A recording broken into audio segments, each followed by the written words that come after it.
ம். உங்கள அன்போடு வரவேற்கிறேன். நீங்க எதையாவது ஆழமா தெரிஞ்சுக்கணும், அதாவது அது வெறும் தத்துவமா மட்டுமில்லாம, நேரடியா உங்க வாழ்க்கையோட தொடர்புடையதா இருக்கணும்னு நெனைக்கிறவரா இருந்தா, நீங்க சரியான இடத்துக்கு தான் வந்திருக்கீங்க. ஆமா. ஏன்னா விக்ஞான் பைரவ தந்த்ரா தொடர்ல இது 7வது பகுதி.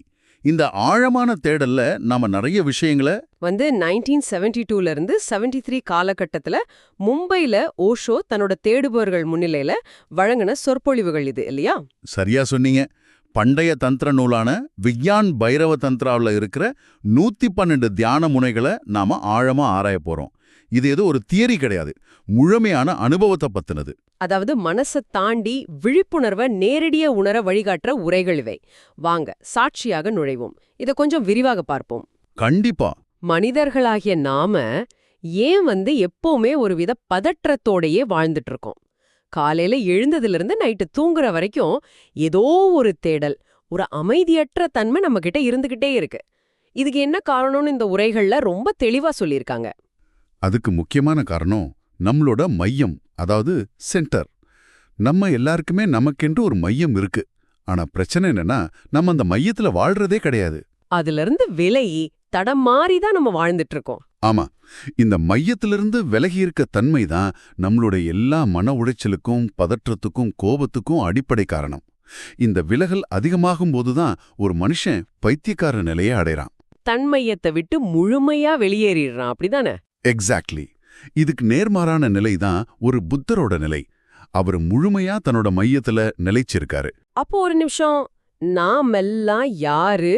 நாம பைத்தியமும் கிடையாது, அதே சமயம் புத்தரும் கிடையாது. இந்த ரெண்டுக்கும் நடுவுல ஏதோ ஒரு இடத்துல மாட்டிக்கிட்டு தவிக்கிறோம்னு வச்சுக்கலாமா? அத புரிஞ்சுக்க மனுஷங்கள ஒரு 4 வகையா பிரிக்கலாம். முதலாவது சாதாரண மனிதன், நார்மல் மேன். இவன் தனக்கென்று ஒரு நிலையான அடையாளத்தை உருவாக்கிக்கிறான். நான் ஒரு டாக்டர், நான் ஒரு இன்ஜினியர், நான் ஒரு குடும்பத் தலைவன்னு அந்த அடையாளத்தை ரொம்ப இறுக்கமா பிடிச்சுக்கிறான். அப்போ இவன் பைத்தியக்காரத்தனத்துக்கும் போறதில்ல, புத்தரோட ஆனந்தத்துக்கும் போறதில்ல. கரெக்ட். பாதுகாப்பிற்காக இந்த ரெண்டுக்கும் நடுவுல உறைஞ்சு போன ஒரு இறந்த மனிதனை போல வாழ்றான். அதாவது ஒரு பாதுகாப்பான வளையத்துக்குள்ள தன்னை சுருக்கிக்கிட்டு, எந்த ரிஸ்க்கும் எடுக்காம, எந்த ஒரு புது அனுபவத்துக்கும் இடம் கொடுக்காம வாழ்ற பெரும்பான்மையான மக்கள் இவங்க தான். 100க்கு 100 உண்மை. இப்போ 2வது வகை பாத்தீங்கன்னா திரவ நிலையில உள்ளவங்க, லிக்விட் இமேஜ். கவிஞர்கள், கலைஞர்கள் இவங்கள சொல்றீங்களா? ஆமா. ஓவியர்கள், கலைஞர்கள், இவங்க எல்லாருக்கும் நிலையான அடையாளம் கிடையாது. சில நேரங்கள்ல இவங்க தங்கள் கலையின் மூலமா புத்தரை போல உச்சக்கட்ட ஆனந்தத்தை தொடுவாங்க.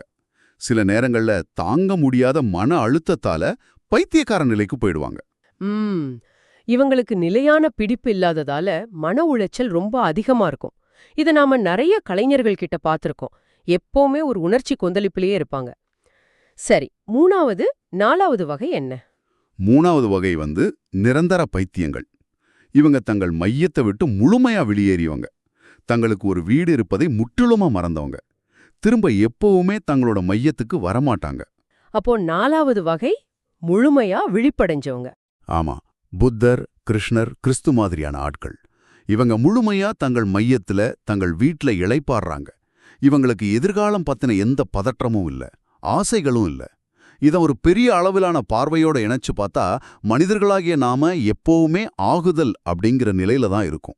ஆகுதல்னா பிகமிங், அதாவது ஏழையா இருக்கவன் பணக்காரனாகணும், முட்டாளா இருக்கவன் அறிவாளியாகணும்னு ஒன்னுல இருந்து இன்னொன்ன மாற துடிக்கிறோம். அந்த ஓட்டம் தான் பதற்றத்துக்கு காரணம்.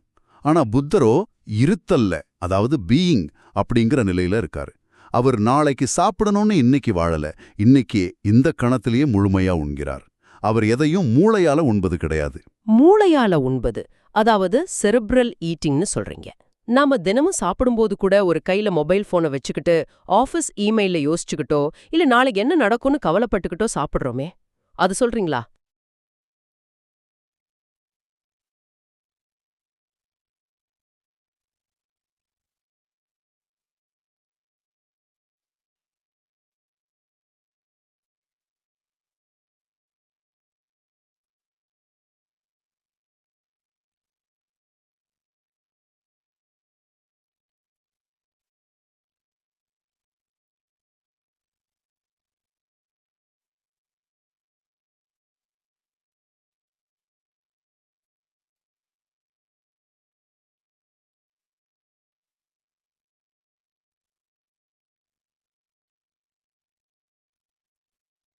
ரொம்ப துல்லியமான உதாரணம் அதுதான். உடல் மட்டும்தான் சாப்பாட்டு மேசையில இருக்கும். ஆனா மனம் எங்கோ எதிர்காலத்துல அலைஞ்சுகிட்டு இருக்கும்.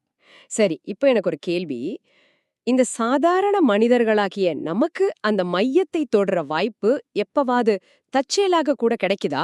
எப்பவுமே இந்த சலிப்பிலேயே தான் நம்ம உடன்றுட்டு இருக்கணுமா? தன்னிச்சையான தருணங்கள்ல நாம அந்த மையத்தை தொடுறோம்.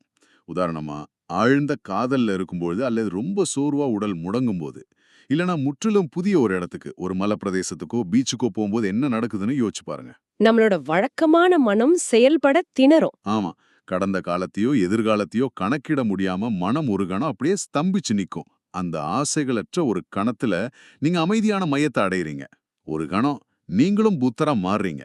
இத நாம எல்லாருமே ஏதோ ஒரு டூர் போகும்போதோ, இல்ல ஒரு புது அனுபவத்திலயோ கண்டிப்பா உணர்ந்திருப்போம். அந்த ஒரு கணத்துல எந்த கவலையும் இல்லாம மனம் ரொம்ப லேசாயிடும். ஆனா அது ஏன் நிரந்தரமா இருக்கிறது இல்ல? ஏன்னா குறிப்பா காதல்னு வரும்போது ஆரம்பத்துல இருக்கிற அந்த தன்னிச்சையான ஆனந்தம் நாட்கள் செல்லச் செல்ல காணாம போயிடுதே. அது ஏன்? மனித மனம் மிக சிறந்த ஒரு கணக்காளர். காதல்ல கிடைக்கிற அந்த தன்னிச்சையான ஆனந்தத்தை அனுபவிச்ச மனம், இது ரொம்ப அற்புதமா இருக்கே, இதை எப்படி நிரந்தரமாக்குறது, தினமும் அனுபவிக்கணுமேன்னு கணக்கு போடத் தொடங்கும். ஓ, அந்த கணித கணக்கீட்டுல தான் மனிதர்கள் திருமணம் மாதிரியான அமைப்புகளை உருவாக்குறாங்க. கண்டிப்பா. ஆனா எதிர்பார்ப்புகளும் அன்றாட வழக்கங்களும் உள்ளே வரும்போது, அந்த தன்னிச்சையான காதல் ஒரு கடமையா மாறிடுது. எப்போது கடமையாகுதோ அப்ப அந்த ஆனந்தம் மறைஞ்சு விரக்தி வந்துடுது. இத நினைச்சு பார்த்தாலே கொஞ்சம் பயமா தான் இருக்கு. நாம கல்யாணம்ங்கிற பேர்ல காதல ஒரு டு டூ லிஸ்டா மாத்திடுறோம். ஒரு வழக்கமான கடமையா மாத்திடுறோம் இல்லையா? ஆமா, உலகம் தினமும் புதிதா இருக்கு. சூரியன் புதிது, மலர்கள் புதிது. ஆனா நமது மனம் மட்டும் எப்பவுமே பழசு. மனம் எப்பவுமே கடந்த காலத்தையோ எதிர்காலத்தையோ தான் சார்ந்திருக்கு, நிகழ்காலத்தை அல்ல. சரி, காதல், முத்தம் மாதிரியான இனிமையான தருணங்கள்ல நிகழ்காலத்துல இருக்கிறது சுலபம். ஆனா அதையே ஒரு ஆழமான தியானமா மாத்த முடியுமா? விஞ்ஞான் பைரவ் தந்திராவுல உள்ள அந்த முதல் தியான முறை என்ன சொல்லுது? அந்த முதல் சூத்திரம் இதுதான். காதலிக்கப்படும்போது அந்த அரவணைப்பை நித்திய வாழ்வாக உணர்ந்து அதனுள் நுழையுங்கள். வாவ்! காதலுக்கும் தியானத்துக்கும் ரொம்ப நெருங்கிய தொடர்பு இருக்கு. காதல்ல இருக்கும்போது கடந்த காலமோ எதிர்காலத்தை பத்தின கணக்கீடுகளோ அங்க இருக்கறதில்ல. அதனால தான் காதலர்கள உலகும் குருடர்கள்னு சொல்லுது. ஆனா எதிர்காலத்தை கணக்கிடுற உலகத்தோட கண்களுக்கு தான் உங்க குருடர்களா தெரியலாம். நிஜத்துல நிகழ்காலத்துல வாழ்ற சூட்சுமத்தை புரிஞ்சுகிட்ட தீர்க்கதரிசிகள் அவங்க. இங்க காலம், அதாவது டைம், மற்றும் நித்தியம், எட்டர்னிட்டி, இது ரெண்டுக்கும் நடுவுல ஒரு சுவாரஸ்யமான ஒப்பீடு வருதே. நாம காலத்தை புரிஞ்சுக்கணும். காலங்கிறது கிடைமட்டமானது, ஹாரிசான்டல். அதாவது கடந்த காலத்திலிருந்து எதிர்காலத்தை நோக்கி நேர்கோட்டுல பயணிக்கிறது. நேற்று, இன்று, நாளைன்னு ஒரு தொடர்ச்சி. ஆனா நிகழ்காலம் அந்த கோட்ல இல்ல. சரியா சொன்னீங்க. அது செங்குத்தானது, வெர்டிகல். அது அந்த நிமிடத்தோட ஆழம் மற்றும் உயரத்தை கொண்டது. அந்த செங்குத்தான பரிமாணம் தான் நித்தியம். கிடைமட்டமான காலம், செங்குத்தான நிகழ்காலம். இதை இன்னும் கொஞ்சம் தெளிவா புரிஞ்சுக்க ஒரு உதாரணம் இருந்தா நல்லா இருக்கும். மீரா மற்றும் கிருஷ்ணரோட கதையை எடுத்துக்கோங்க. மீரா ராஜஸ்தானோட இளவரசி. அவங்க கணவர் ஒரு அரசர். மீரா எப்பவுமே கிருஷ்ணரோட நினைவிலே ஆடி பாடிக்கிட்டு இருப்பாங்க. இது நமக்கு தெரிஞ்ச கதை தான். ஒரு நாள் மீராவோட கணவர் கோபத்தோட, உன் கிருஷ்ணன் எங்க இருக்கான்? நீ என்னைய மறந்துட்ட? அந்த கிருஷ்ணன் உன்னோட இருக்கானா அப்படின்னு கேட்டாரு. அதுக்கு மீரா என்ன சொன்னாங்க? மீரா ரொம்ப அமைதியா, கிருஷ்ணர் இங்கேதான் இருக்காரு, நீங்க தான் இங்கே இல்ல அப்படின்னு சொன்னாங்க. நீங்க தான் இங்க இல்லன்னா அவரு நேற்றைய நினைவுகள்லயும் நாளைய திட்டங்கள்லயும் வாழ்ந்துகிட்டு இருக்காருங்கிறத மீரா சுட்டி காட்டுறாங்க இல்லையா? ஆமா, மீராவோட கணவர் காலத்தின் அடிப்படையில வாழ்றவர். அவர் ஒரு நாள் இறந்து போயிடுவார். ஆனா கிருஷ்ணர் நித்தியத்துல வாழ்றவர். அவர் காலத்தை கடந்த செங்குத்தான நிகழ்காலத்துல இருப்பவர். அவர் எக்காலத்தும் இருப்பவர். காலம் ஒரு சுவர் போலனா நித்தியம் ஒரு திறந்த வானம் போல. இததான் நான் புரிஞ்சுக்கிறேன். ரொம்ப அழகான விளக்கம். இன்னொரு சுவாரஸ்யமான கதையும் இந்த உரையில வருது. மனநல மருத்துவர் கார்ல் ஜங் இந்தியா வந்தப்போ கோனார்க் கோயிலுக்கு போனாராம். ஆமா, கோனார்க் கோயில் சிற்பங்கள் அதோட கலை நுணுக்கத்துக்கும் பாலியல் சிற்பங்களுக்கும் உலக புகழ் பெற்றவையாச்சே. அங்க உள்ள பாலியல் சிற்பங்கள் மற்றும் சிவலிங்கங்களை பத்தி கார்ல் ஜங் வழிகாட்டிக்கிட்ட கேட்டப்போ, அந்த வழிகாட்டி மத்தவங்க காதுல விழாதபடி, இது எங்களுடைய அந்தரங்க உறுப்புகள், வெளியே சொல்லாதீங்க அப்படின்னு ரொம்ப ரகசியமா சொன்னாராம். அந்த வழிகாட்டிக்கு அது ஒரு அவமானமான விஷயமா தெரிஞ்சிருக்கு. ஆமா, ஜங் இதை மேற்கத்திய தத்துவவியாளர் ஹென்ரிக் சிம்மர் கிட்ட சொன்னப்போ அவர் சிரிச்சுக்கிட்டே ஒரு பதில் சொன்னாரு. என்ன சொன்னாரு? இது பெரிய இந்தியர்களை பற்றியதல்ல, சராசரி இந்தியர்களை பற்றியது. சிவனை பொறுத்தவரை பாலியல் என்பது ஒரு விதை, காதல் என்பது அதிலிருந்து மலரும் பூ. விதையை நிராகரித்தால் பூவை நிராகரிப்பது போலாகும் அப்படின்னு சொன்னாரு. இது நகைச்சுவையா இருந்தாலும் எவ்வளவு ஆழமான உண்மையை சொல்லுது. இதேதான் ஆங்கில எழுத்தாளர் T.H. லாரன்ஸும் சொல்றாரு. பாலியல் ஆற்றலை ஒடுக்கினா அது ரொம்ப அசிங்கமா வக்ரமா மாறும். அதை இயல்பா அனுமதிச்சா அது காதலா மலரும். அந்த காதல்ல நான் அப்படிங்கிற அகந்தை முழுமையா அழியும் போது அது தியானமா மாறும். இத பயிற்சி செய்யறது எப்படின்னா, முத்தமிடும்போது முத்தமிடுபவராகவோ முத்தத்தை பெறுபவராகவோ இருக்காதீங்க, முத்தமாகவே மாறிடுங்க. செய்பவர் அழிஞ்சு செயலாகவே மாறுறதுதான் தியானம். ஆமா, அங்க ஈகோ இல்ல, வெறும் ஆற்றல் மட்டுமே இருக்கு. ஒரு முத்தம் இல்லனா அரவணைப்பு மாதிரியான இனிமையான தருணங்கள்ல செயலாகவே மாறிடுறதும் சாத்தியம்னு வச்சுக்குவோம். ஆனா ஒரு தாங்க முடியாத வலி வரும்போது எப்படி நிகழ்காலத்துல இருக்கிறது? அது சாத்தியமா? அங்கதான் 2வது தியான முறை வருது இல்லையா? ஆமா, 2வது சூத்திரம் என்ன சொல்லுதுன்னா, ஒரு எறும்பு ஊர்ந்து செல்வதை உணரும்போது உணர்வுகளின் கதவுகளை அடைத்து விடுங்கள். இது எறும்புக்கு மட்டும் பொருந்தாது, உடல்ல ஏற்படுற வலி, தலைவலி என எந்த ஒரு உணர்வுக்கு இது பொருந்தும். ஆனா அது எப்படி சாத்தியம்? ஒரு உணர்வு ஏற்படும்போது ஐம்புலன்களின் கதவுகளையும் மூடிவிடணும். இது எப்படி சாத்தியம்னா, அந்த வினாடில ஒரு கணம் உங்க மூச்சு விடுறத நிறுத்துங்க. மூச்சு நிக்கும்போது புலன்களோட தொடர்பும் அறுபடும். கொஞ்சம் பொறுங்க. இது கேக்குறதுக்கு சுலபமா இருக்கு. ஆனா நிஜ வாழ்க்கையில கடுமையான வலி வரும்போது எப்படி உணர்வுகள அடைக்க முடியும்? ஓஷோ சொல்ற அந்த முதியவரோட கதை இங்க எனக்கு ஞாபகம் வருது. ஆமா, அந்த முதியவர் மாடிப்படிகள்ல இருந்து கீழே விழுந்துட்டாரு.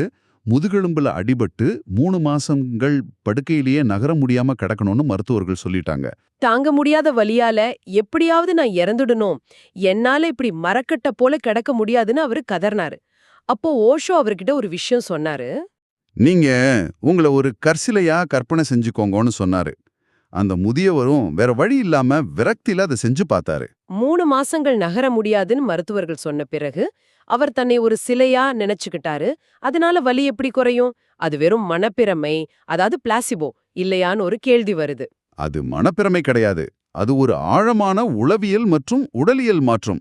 அவர் கண்களை மூடிக்கிட்டு தன்னை ஒரு கல்லா சிலையா பாவிச்சாரு. 30 நிமிஷங்கள் கழிச்சு கண்களை திறந்தப்போ அவர் முகம் முழுமையா மாறியிருந்தது. அவர் என்ன சொன்னாரு? நான் நகர முயற்சித்தேன், ஆனா என்னால முடியல. நான் ஒரு கல்லாகவே மாறிவிட்டேன். சிறிது நேரத்துல இந்த உலகமே மறைஞ்சிடுச்சு. என் உடல்ல இருந்த அந்த தாங்க முடியாத வலி எங்கோ பல மைல்களுக்கு அப்பால் வேற யாருக்கோ நடக்கிறது போல உணர்ந்தேன்னு சொன்னாரு. அப்புறம் அந்த வலியும் முற்றிலுமா மாயமாகிடுச்சு. வலி நிவாரணி மாத்திரைகள் இல்லாம தூங்க முடியாத அவருக்கு வெறும் சில நிமிடங்கள்ல வலி முழுமையா மறைஞ்சது ரொம்ப பெரிய விஷயம்.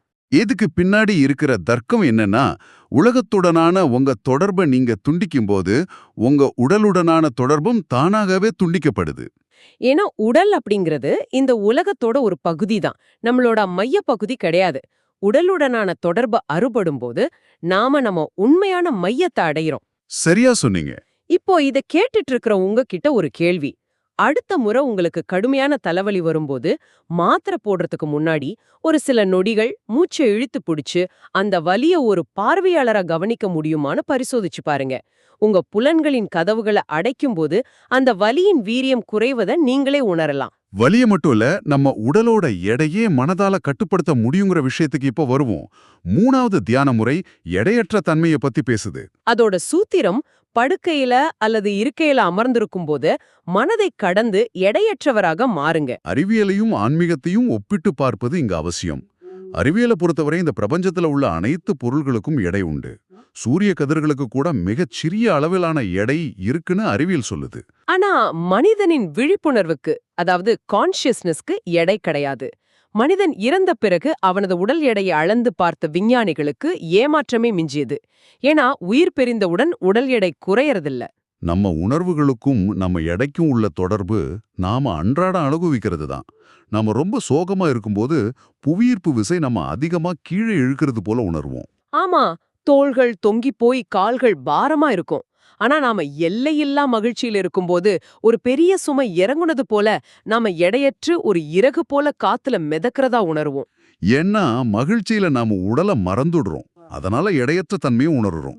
சோகத்துல உடல் உணர்வு அதிகமாகி பாரம் கூடுது. இத ஆழ்ந்த தியானத்துல செய்யும்போது லெவிடேஷன், அதாவது அந்தரத்துல மிதக்கிறது சாத்தியமாகுதுன்னு சில பதிவுகள் கூறுது. பொலிவியா நாட்டைச் சேர்ந்த ஒரு பெண் ஆழ்ந்த தியானத்துல இருக்கும்போது புவியீர்ப்பு விசையை மீறி 4 அடி உயரம் அந்தரத்துல மிதந்தத விஞ்ஞானிகள் பலமுறை படம் பிடிச்சிருக்காங்கங்கிற குறிப்பு இதுல வருது. இது கேட்கறதுக்கு நம்ப முடியாத ஒரு மாயாஜாலம் போல தோன்றலாம்.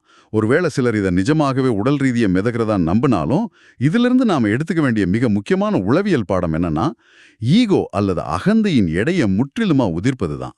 மனிதனின் விழிப்புணர்வு அப்படிங்கிறது ஒரு சக்கரவர்த்தியை போன்றது, உடல் அப்படிங்கிறது ஒரு அடிமையை போன்றது. ஆமா, சக்கரவர்த்தி தன்னை ஒரு அடிமையாகவே, அதாவது உடலாகவே அடையாளப்படுத்திக்கிட்டு இருக்கிறதால தான் நாம் அந்த பாரத்தை, எடையை உணர்றோம். உடல் தான் நான் அப்படிங்கிற மாயை உடையும் போது எடையற்ற தன்மை ஏற்படுது. நானும் பனிஃபி செஞ்சு பார்த்தும் முடியுமா? ஓஷோ இதுக்கு ஒரு வழி சொல்றாரு. வெறும் தரையில, முடிஞ்சா தளர்வான உடைகள்ல, புத்தர் அமர்ந்திருக்கும் தோரணையில, அதாவது சித்தாசனத்துல அமரணும். சித்தாசனம்ங்கிறது ஒரு கால மடக்கி அதன் மேல் மற்றொரு கால வச்சு முதுகுத்தண்ட நேரா வச்சு அமரும் நிலை. எதனால் சித்தாசனம்? ஏன்னா அந்த நிலையில புவியீர்ப்பு விசை நம் உடலை மிக குறைந்த அளவே தாக்கும். உடலோட எடை சமமாக பிரிக்கப்படும். அந்த நிலையில அமர்ந்துகிட்டு வலது, இடது, முன், பின் என மெதுவா அசைஞ்சு எந்த புள்ளியில புவியீர்ப்பு விசை மிக குறைவா இருக்கோ அந்த மையத்தை கண்டறியணும். அங்க நிலைத்து நின்று உடலை மறந்து நீங்க எடையற்றவர் அப்படிங்கிற உணர்வை ஆழமாக கொண்டு வரணும். மனதுக்கும் எடை உண்டு. நீங்க எடையற்றவர் அப்படிங்கிறத உணரும் அந்த நொடியில நீங்க உடலற்றவராகவும் மனமற்றவராகவும் மாறி ஒரு புதிய பரிமாணத்துக்குள்ள நுழைவீங்க. இந்த 3 சூத்திரங்களும் உங்களை எங்க கொண்டு செல்லுதுங்கிறத தொகுத்து பார்ப்போம். ஆசைகளை துறந்து ஆகுதல் அப்படிங்கிற நிலையில இருந்து இருத்தல் அப்படிங்கிற நிகழ்காலத்துல முழுமையா வாழ்வது, காதல்ல நான் அப்படிங்கிற அகந்தைய அழிச்சு அதை நித்தியமா மாத்துறது, ஐம்புலன்களின் கதவுகளை அடைச்சு வழிகளையும் உலகையும் கடந்து சிலையா மாறுறது, இறுதியா சித்தாசனத்துல அமர்ந்து எடையற்ற தன்மைய உணர்ந்து விழிப்புணர்வு அடையறது. இவை அனைத்துமே வெறும் தத்துவங்கள் அல்ல. நாம ஒவ்வொருவரும் நம் அன்றாட வாழ்வுல பரிசோதித்து அறிய வேண்டிய நேரடி அனுபவங்கள். கற்பனை தானோ, உங்களுக்கு நீங்களே போட்டுக்கிட்ட விலங்குதானோ? உங்க கவலைகளை, அடையாளங்களை எல்லாம் ஒரு கணம் கீழே வச்சுட்டு பாருங்க. ஒருவேளை நீங்களும் இப்போ உங்க மனதளவுல அந்தரத்துல மிதக்க தொடங்கலாம். இத நீங்களே ஏன் பரிசோதிச்சு பார்க்க கூடாது? இவ்ளோ நேரம் கேட்டதுக்கு ரொம்ப நன்றி. இந்த Tamil voice reads channel monetisation இல்லாம தான் நடக்குது. இந்த ஆடியோ புத்தகம் உங்களுக்கு பயன் தருது என்று நினைத்தால் இந்த முயற்சி தொடர்ந்து போக உங்க ஆதரவு மிகவும் உதவும். என்னுடைய இந்த முயற்சிக்கு நன்கொடை அளிக்க விருப்பம் இருந்தால் டிஸ்கிரிப்ஷன்ல கொடுக்கப்பட்டுள்ள UPI ID மூலம் வழங்கலாம். உங்களால் முடிந்த அளவு போதும். சிறிய ஆதரவும் பெரிய உதவிதான். இந்த வீடியோ உங்களுக்கு பயனுள்ளதாக இருந்தால் சப்ஸ்கிரைப் பண்ணுங்க, மற்றவர்களுக்கும் பகிர்ந்து கொள்ளுங்கள். இந்த கருத்துக்கள் அவர்களுக்கும் தேவையாக இருக்கலாம். லைக் பண்ணுங்க, உங்க கருத்துக்களை கமெண்ட்ல பகிருங்க. மனப்பூர்வமான நன்றி.